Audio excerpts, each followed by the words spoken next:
फटाफट से रेडी हो जाइए पढ़ने के लिए chapter 1 number system. Copy pen साथ में लेके बैठना। हम शॉर्ट ट्रिक भी शेयर करेंगे साथ में। चलिए स्टार्ट करते हैं हमारा चैप्टर 1। हमारी लाइफ में स्टार्टिंग ही नंबर से होती है, राइट? पता है सबको। नर्सरी में स्कूल में जाते हैं तो हमारे सबसे पहले हम मैथ्स में क्या पढ़ते हैं? 1 2 3, राइट? चलिए अब यहाँ पे हम नंबर सिस्टम में नंबर्स पढ़ते हैं। तो नंबर्स 2 टाइप्स के होते हैं, रियल एंड इमेजिनरी। अब रियल नंबर्स में और भी टाइप्स होते हैं। इमेजिनरी नंबर्स कौन से होते हैं वो मैं आपको बताती हूँ। जिनमें आयोटा लगा होता है ना वो सारे इमेजिनरी नंबर्स होते हैं। जैसे 2i, √2i। जिन भी नंबर्स के आगे i लगा होगा जो वो आयोटा नंबर्स होते हैं और उन्हीं नंबर्स को हम बोलते हैं इमेजिनरी नंबर्स।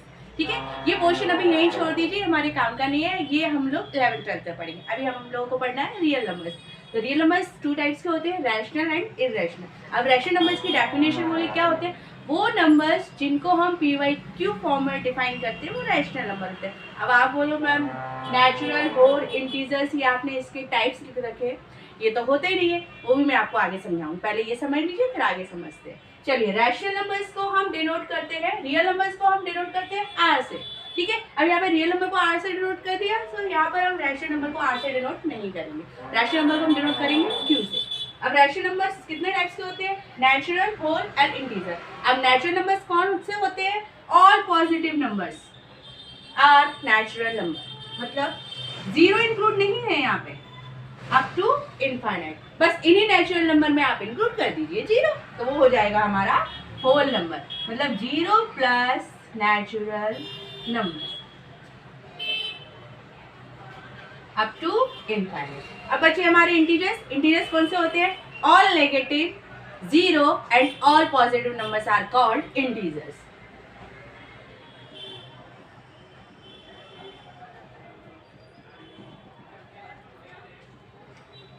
ठीक है, यहाँ तक आ गया समझ में?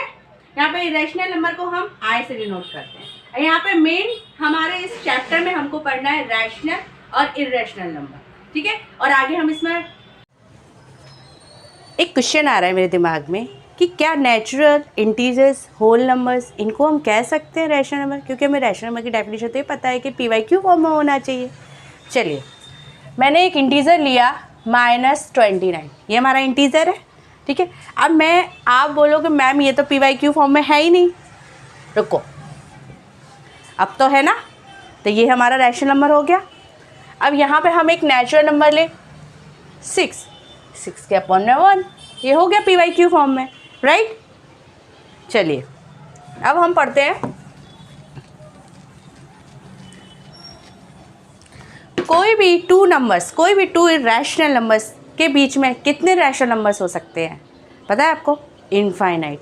कैसे? चलिए फाइंड करते हैं।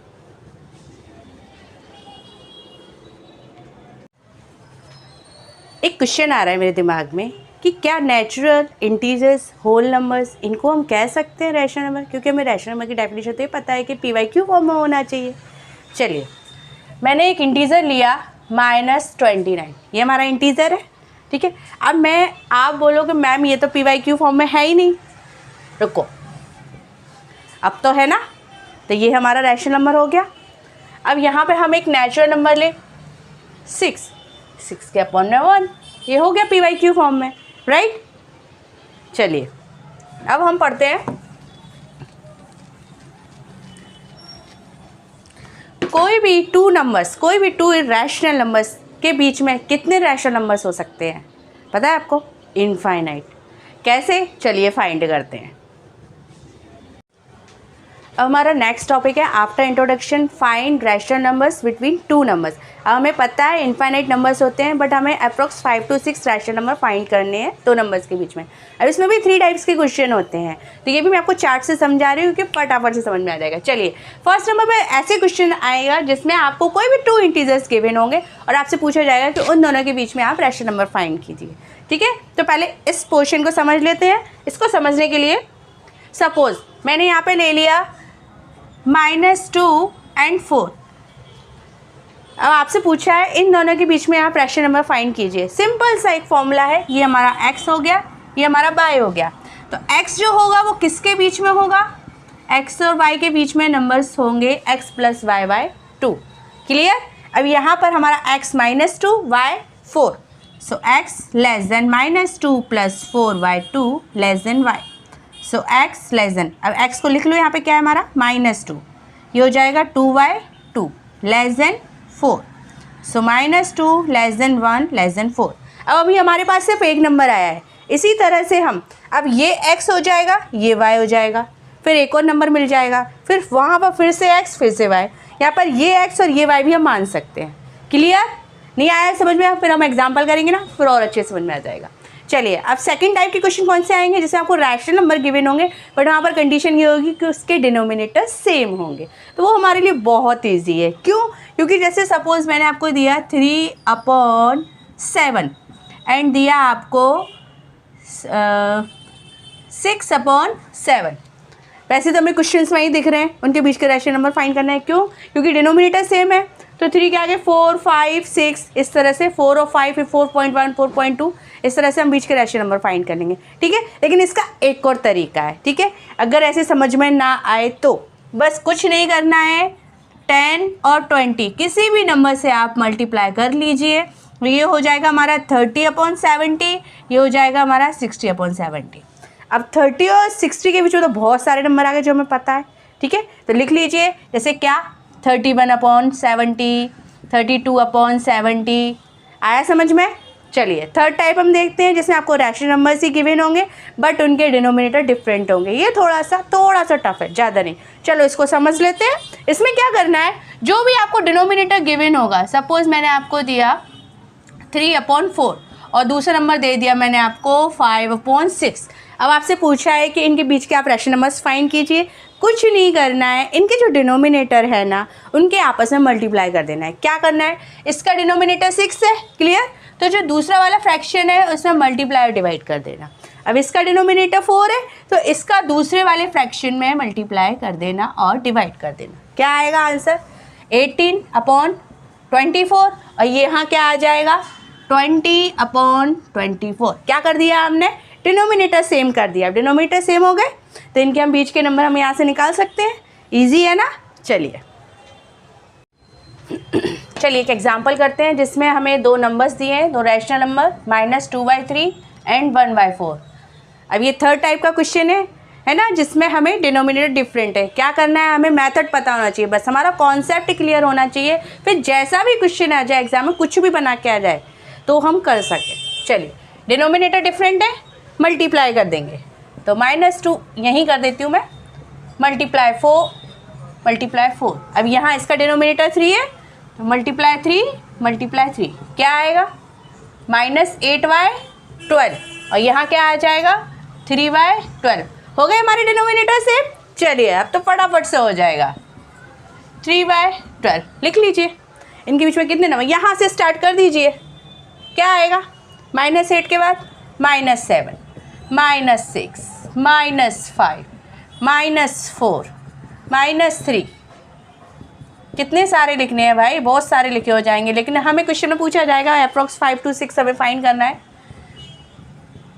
बस एक क्वेश्चन और करते हैं फटाफट से, फिर हम हमारे नेक्स्ट टॉपिक पर पढ़ेंगे।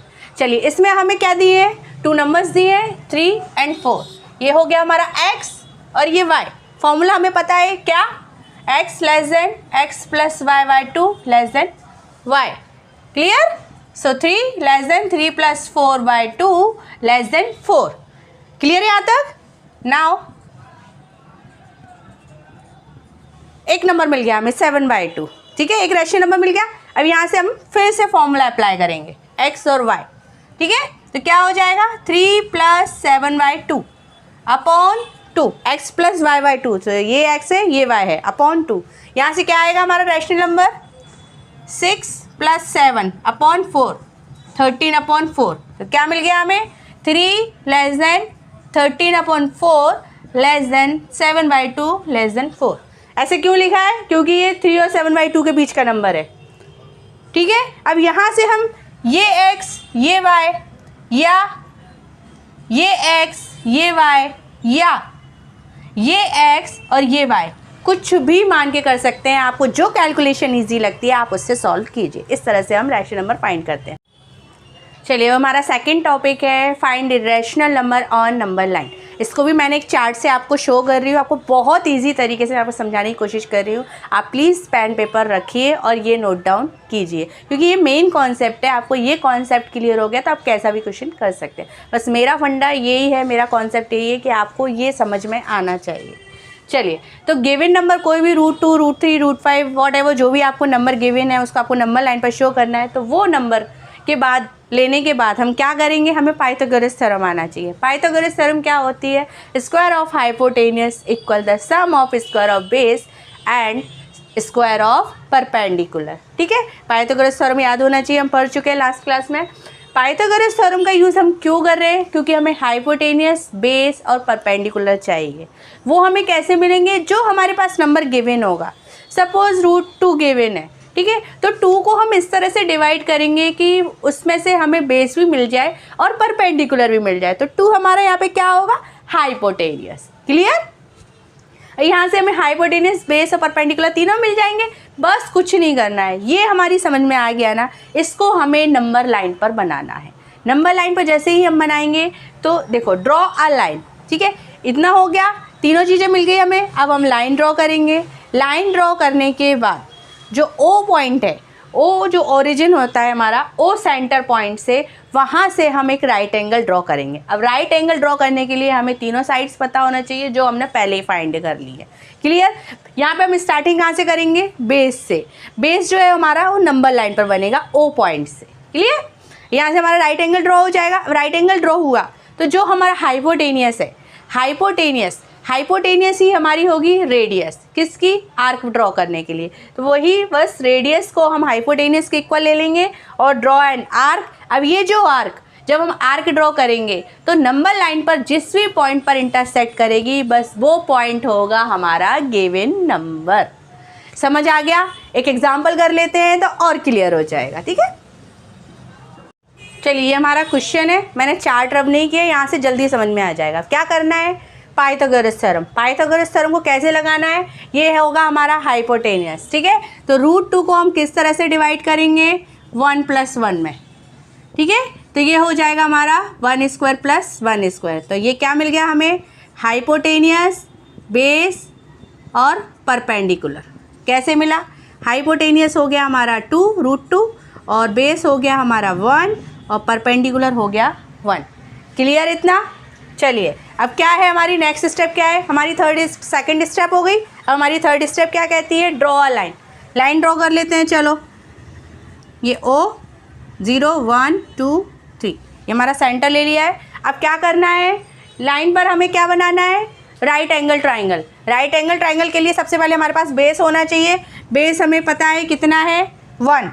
तो बस यहाँ से यहाँ तक ये है हमारा बेस। ठीक है, इसको मैंने A ले लिया और इसको ले लिया मैंने B, तो ये बेस हो गया हमारा AB। क्लियर? अब B से परपेंडिकुलर जाएगा। परपेंडिकुलर कितना है हमारा? BC, ये भी 1 यूनिट है। ये हो गया हमारा BC और CA हमारा हाइपोटेनियस। तो ज्वाइन कर देंगे हम A to C पॉइंट। ये है हमारा हाइपोटेनियस। ठीक है, आगे समझ में इतना? अब क्या करना है? हमारी नेक्स्ट स्टेप क्या कहती है? रेडियस लेना है, जो किसके इक्वल होना चाहिए? हाइपोटेनियस के। चलो, तो आप रेडियस लोगे, कितना मेजरमेंट लोगे? जितना हाइपोटेनियस का है। क्लियर? अब बस यहाँ से जब आर्क ड्रॉ करोगे तो ये जो आर्क इस पॉइंट पर, देखो आर्क ड्रॉ किया मैंने, इसको जब एक्सटेंड किया तो ये नंबर लाइन पर इस पॉइंट पर कट कर रही है, इस पॉइंट पर इंटरसेक्ट हो रहा है। ठीक है, तो ये पॉइंट को मैंने ले लिया D और ये पॉइंट है हमारा √2 ऑन नंबर लाइन।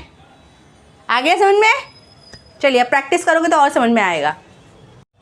चलिए, अब नेक्स्ट टॉपिक है हमारा third topic, real numbers and their decimal expansion. अब इसमें हमें ये फाइंड करना है ये नंबर रैशनल नंबर है या इरेशनल नंबर। अब कैसे फाइंड करें? हमें पता तो होना चाहिए रैशनल नंबर कौन से होते हैं, रैशनल नंबर कौन से होते हैं। ठीक है, तो पहले रैशनल नंबर समझ लेते हैं, फिर मैं आपको इरेशनल नंबर बताऊंगी। अब रैशनल नंबर्स की क्या क्वालिटीज़ हैं? 2, या तो वो टर्मिनेटिंग होंगे या नॉन टर्मिनेटिंग रिकरिंग होंगे। अब टर्मिनेटिंग, नॉन टर्मिनेटिंग मतलब क्या होता है? मतलब भी फ्रैक्शन का या जिस भी रैशनल नंबर का अगर रिमाइंडर 0 आ जाता है तो वो नंबर टर्मिनेटिंग नंबर है, और वो नंबर टर्मिनेटिंग नंबर है मतलब कि वो हमारा रैशनल नंबर है। सेम यहाँ है ऐसा, अगर उसका रिमाइंडर 0 नहीं आएगा मतलब उसमें डिवीज़न जाता रहेगा और रिकरिंग होता रहेगा। रिकरिंग मतलब सेम आंसर आ रहा है, जैसे 0.3333, तो नॉन टर्मिनेटिंग मतलब उसका स्टॉपेज नहीं है, वो टर्मिनेट नहीं है, एंड रिकरिंग उसका नंबर रिपीट हो रहा है, रिकरिंग रिपीटिंग। कब जब उसका रिमाइंडर 0 नहीं होगा। ठीक है, तो वो नंबर भी हमारे होंगे रैशनल नंबर। ये हम कैसे फाइंड करेंगे, चलो एक एग्जांपल देती हूँ मैं आपको। सपोज एक क्वेश्चन दिया मैंने आपको 10/3। अब मैंने आपसे पूछा कि 10/3 का आप पहले डेसिमल एक्सपेंशन फाइंड कीजिए, फिर आप मुझे ये बताइए कि ये रैशनल नंबर है या इरैशनल। अब कैसे फाइंड करेंगे, तो फटाफट से फाइंड कर लोगे ना। चलिए इसको फाइंड करते हैं। तो 10/3 का आंसर क्या आएगा, 3.333333। भाई रुक नहीं रहा है। ठीक है, तो ये नंबर कौन सा है, नॉन टर्मिनेटिंग रिकरिंग। ठीक है, नॉन टर्मिनेटिंग रिकरिंग है, तो यहाँ से हमें पता चल गया कि ये कौन सा नंबर है, रैशनल। समझ आ गया। चलिए अभी रैशनल पढ़ते हैं हम लोग।